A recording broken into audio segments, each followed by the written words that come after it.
Sir, toll plaza पे persistent congestion, अटर mismanagement और over profiteering के चलते एक आम आदमी का अनुभव इनकन्वीनियंस से इनजस्टिस में बदल चुका है। और आज मैं उन्हीं सिटीजन्स की जो टोल प्लाजा पे हैरेसमेंट फेस करते हैं उनका मुद्दा आपके सामने रखना चाहूंगा। सर, मेरा पहला कंसर्न है tax burden on the citizen. Sir, incidence of tax related to roads and highways is very very high in India. पहले हम इनकम टैक्स इनकम के माध्यम से जब गाड़ी खरीदते हैं तो उस पर जीएसटी और नाना प्रकार के जो टैक्सेस देते हैं उसमें रोड टैक्स और इंफ्रास्ट्रक्चर सेस भी भरते हैं। उसके बाद जब पेट्रोल डीजल भरवाते हैं तो स्पेशल एक्साइज ड्यूटी, वैट के साथ साथ हम रोड डेवलपमेंट सेस और इंफ्रास्ट्रक्चर सेस भी भरते हैं। उसके बाद जब हाईवे पे गाड़ी चलाते हैं तो टोल टैक्स भी हमसे वसूला जाता है, जो एक नागरिक के लिए अनबियरेबल बनता जा रहा है। सर, मेरा सेकंड कंसर्न है extremely poor quality of roads. Sir, इतना टैक्स भरने के बाद हम उम्मीद करते हैं कि रोड की क्वालिटी अच्छी होगी, ड्रेनेज सिस्टम अच्छा होगा, लेन डीमार्किंग होगी, लाइटिंग होगी और सेफ्टी इंफ्रास्ट्रक्चर होगा, लेकिन यह भी हासिल नहीं होता और इसी के साथ साथ नेग्लिजिबल मेंटेनेंस का भी शिकार होना पड़ता है, जिसके चलते गड्ढे, पॉटहोल्स, ब्लैक स्पॉट्स और सरफेस डिफॉर्मिटीज देखी जाती हैं और हजारों लोग रोड एक्सीडेंट्स का सालाना शिकार होते हैं।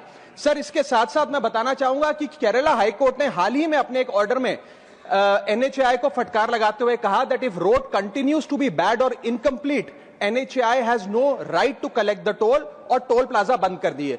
जम्मू कश्मीर हाईकोर्ट ने अपने 2 टोल प्लाजाओं पे 80% की छूट देते हुए कहा कि सड़कें इतनी खराब हैं कि ऑपरेटर को टोल वसूलने की कोई अधिकार नहीं है। सर, इसी के साथ साथ थर्ड कंसर्न है कंजेशन, ट्रैफिक जैम और delay at toll plaza. Sir, इतना पैसा देने के बाद भी अगर 30 से 40 मिनट टोल प्लाजा पे खड़ा होकर समय बर्बाद करना पड़े, लाइनों में लगना पड़े, तो क्या फायदा sir? Sir, highways are meant for seamless connectivity, seamless mobility, लेकिन टोल प्लाजा पे जो कंजेशन है उसकी कॉस्ट कौन कैलकुलेट करेगा? सबसे पहले गाड़ी ऑन रहती है, उसकी फ्यूल कॉस्ट, दूसरा आदमी का समय बर्बाद होता है, उसकी प्रोडक्टिव मैन पावर कॉस्ट, उसके साथ साथ शेड्यूल डिसरप्ट होता है, जॉब इंटरव्यू कैंसिल होता है, बिजनेस अपॉर्चुनिटी लूज होती है, एग्जाम कैंसिल होता है, उसकी अपॉर्चुनिटी कॉस्ट। इस तमाम कॉस्ट को अगर आप जोड़ेंगे तो पाएंगे कि एक invisible cost to our economy है जिसके बारे में कोई बात नहीं करता। इसके साथ साथ कई सारी लेन्स तो ऐसी हैं सर जिसमें लोग नहीं बिठाए जाते, बैरियर नहीं होते, जिसके चलते कंजेशन होता है। मेरा चौथा कंसर्न